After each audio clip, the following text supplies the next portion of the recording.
La CCMA, c'est un territoire de 26 communes, dans le nord-est du département de la Mayenne. Il y a au total 17 000 habitants. Un territoire qui a une caractéristique rurale, évidemment, mais qui a aussi beaucoup d'ambition dans le domaine de la transition écologique et énergétique en particulier. Un territoire qui se veut innovant, qui comporte aussi un certain nombre d'entreprises assez industrielles, qui peuvent atteindre 400 à 500 salariés. Et puis notre objectif, c'est de passer de 17 000 à 20 000 habitants, d'ici 15 ans peut-être, et donc de travailler aussi sur l'attractivité pour que les hommes et les femmes qui travaillent sur le secteur, déjà, viennent s'y fixer, mais aussi qu'on puisse aller chercher d'autres personnes.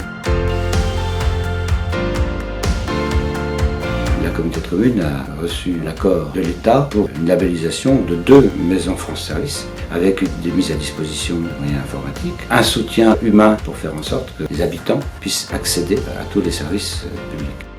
Nous avons mis en place un certain nombre de dispositifs pour accompagner les salariés ou les futurs salariés, puisqu'il y a en particulier une bourse aux apprentis.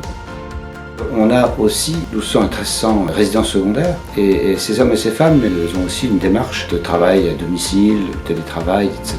Et l'idée de leur offrir la possibilité de se rassembler, de se retrouver sur un lieu dédié, une forme de coworking, serait sans doute un bon moyen de faire en sorte qu'ils se rencontrent. Mais ils ont aussi besoin de services, besoin de vivre, d'aller à la bibliothèque, d'aller voir du spectacle, etc. Et notre idée d'imaginer des tiers-lieux sur le territoire, c'est justement de faire le lien entre tous ces éléments-là, en s'appuyant sur des lieux qui sont les bibliothèques par exemple. Ils sont des lieux que l'on pense pouvoir ouvrir, des lieux d'échange, enfin l'idée du tiers-lieu. La communauté de communes est engagée depuis sa création quasiment dans une démarche environnementale forte, affirmée. C'est peut-être aussi le moyen de regrouper l'ensemble des services de conseil dans le domaine de la transition énergétique et du logement. Par ailleurs, on a mis en place un Repair Café.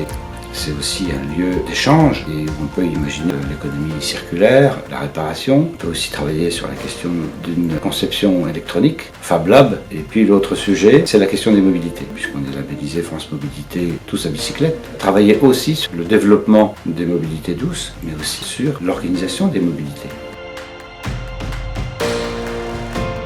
Nous sommes en train de réorganiser nos sites. L'idée est d'y aménager des espaces de coworking, de pouvoir y accueillir une forme de pépinière d'entreprise, ou en tout cas d'activité, et puis qu'il soit en même temps ce lieu où on va pouvoir échanger, ou faire en sorte que les gens échangent, parce que je pense que ça peut aussi générer un certain nombre d'idées et d'envie de travailler ensemble.